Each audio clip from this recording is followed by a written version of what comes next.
was the Chinese orchestra conducted by Yan Wei Chung, a piece called The General's Command. And this is Warren Mock, tenor. He will sing the Sea My Home.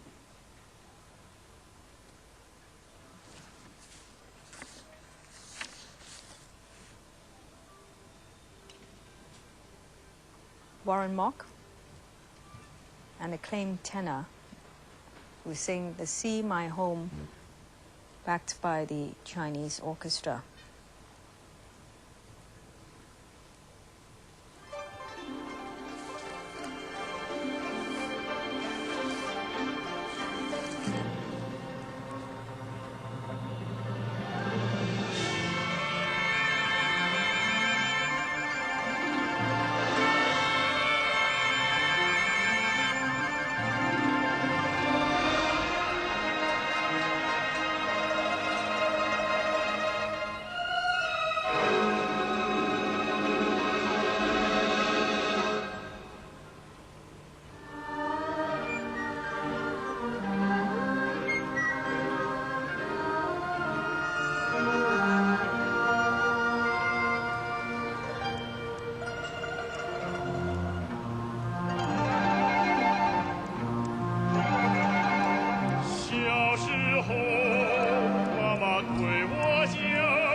that was Warren Mock, internationally acclaimed tenor, backed by the Chinese orchestra, conducted by Yan Wei Chung. And Mr. Mock just sang The Sea, My Home. And here is another world-acclaimed musician, Dame Gwyneth Jones. And she will perform 3 pieces backed by the Hong Kong Philharmonic Orchestra, conducted by David Atherton. And Dame Gwyneth will perform Amazing Grace, Memories, and Last Rose of Summer.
Dame Gwyneth Jones with Last Rose of Summer, backed by the Hong Kong Philharmonic Orchestra, and she would now sing Amazing Grace.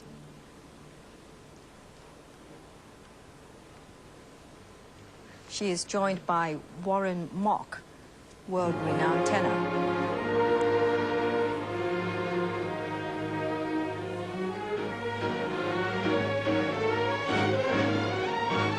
This is...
That was world-acclaimed singers Dame Gwyneth Jones and Warren Mock, and of course that song was I'll See You Again, and they were backed by the Hong Kong Philharmonic Orchestra, conducted by David Atherton.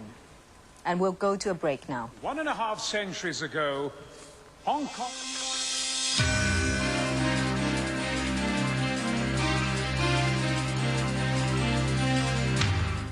Rarely seen on film and only recently studied by scientists, the Shula forests of India host an incredible variety of animals on its rainforest floors.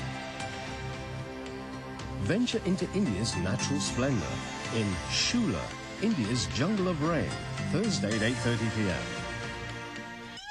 This man has had a few drinks, and now he's on his way home.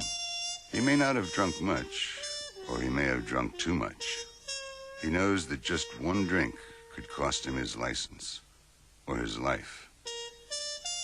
But he doesn't care, because he's a safe, responsible driver. Which is why he's sitting in the back. If you drink, you can't drive. Think about it. Universal Genève time is now 1 minute past 7.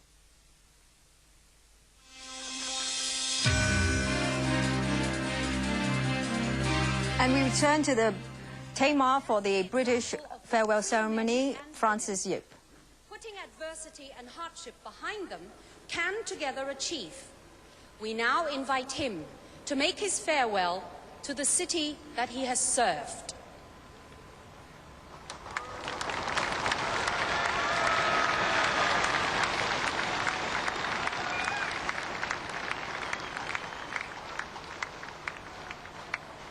Your Royal Highness, Prime Minister, distinguished guests, people of Hong Kong. For Hong Kong as a whole, today is cause for celebration not sorrow. But here and there, perhaps there will be a touch of personal sadness, as is true of any departure, a point to which I shall return. History is not just a matter of dates. What makes history is what comes before and what comes after the dates that we all remember.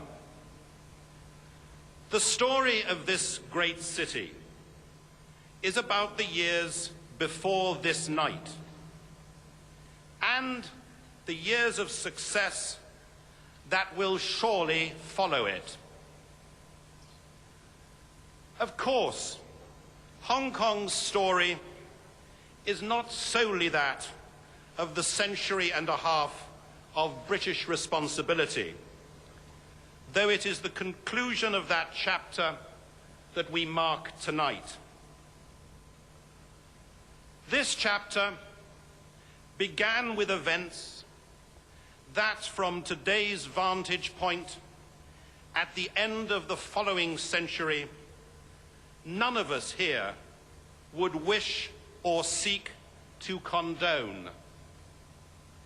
But we might note that most of those who live in Hong Kong now do so because of events in our own century which would today have few defenders. All that is a reminder that sometimes we should remember the past, the better to forget it. What we celebrate this evening is the restless energy, the hard work, the audacity of the men and women who have written Hong Kong's success story. Mostly Chinese men and Chinese women. They were only ordinary in the sense that most of them came here with nothing. They are extraordinary in what they have achieved against the odds. As British administration ends, we are, I believe, entitled to say that our own nation's contribution here was to provide the scaffolding that enabled the people of Hong Kong to ascend. The rule of law, clean and light-handed government, the values of a free society, the beginnings of representative government and democratic accountability. This is a Chinese city, a very Chinese city with British characteristics. No dependent territory has been left more prosperous. None with such a rich texture and fabric of civil society, professions, churches, newspapers, charities, civil servants of the highest probity and the most steadfast commitment to the public good. I have no doubt that with people here holding on to these values which they cherish, Hong Kong's star will continue to climb. Hong Kong's values are decent values. They are universal values. They are the values of the future in Asia as elsewhere. A future in which the happiest and the richest communities, and the most confident and most stable too, will be those that best combine political liberty and economic freedom as we do here today. All of us here tonight, and I am sure all my fellow countrymen and women watching these events from afar, wish the Chief Executive of the Special Administrative Region and his excellent team the very best of luck as they embark on their journey. C.H. Tung, and his wife Betty will serve Hong Kong with dedication, strength, and enthusiasm. Everyone here, and people outside Hong Kong as well, will be willing them to succeed in the challenging years that lie ahead. I said that tonight's celebration will be tinged for some with sadness. So it will be for my family and myself, and for others who, like us, will soon depart from this shore. I am the 28th governor, the last governor. Like all the other governors and their families, my wife, my children, and myself will take Hong Kong home in our hearts. You have been kind to us. You have made us welcome. It has been the greatest honor and privilege of my life to share your home for 5 years and to have some responsibility for your future. Now, Hong Kong people are to run Hong Kong. That is the promise, and that is the unshakable destiny.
And now we go to another commercial break before we resume at the Teil ceremony.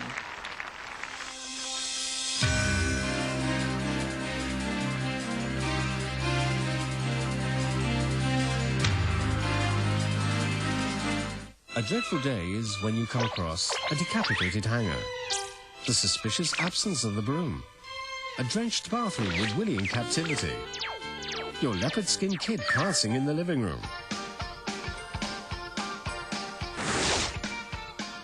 Your little breath.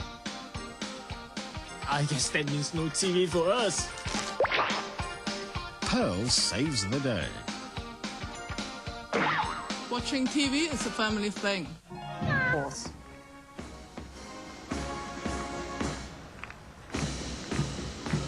The Royal Navy Guard of Honor is made up of members of the ship's company of HMS Chatham and HMS Illustrious. The Army Guard of Honor is formed from the 1st Battalion, the Black Watch Royal Highland Regiment, Scotland's Senior Highland Regiment. And the Royal Air Force is providing the Queen's Colour Squadron.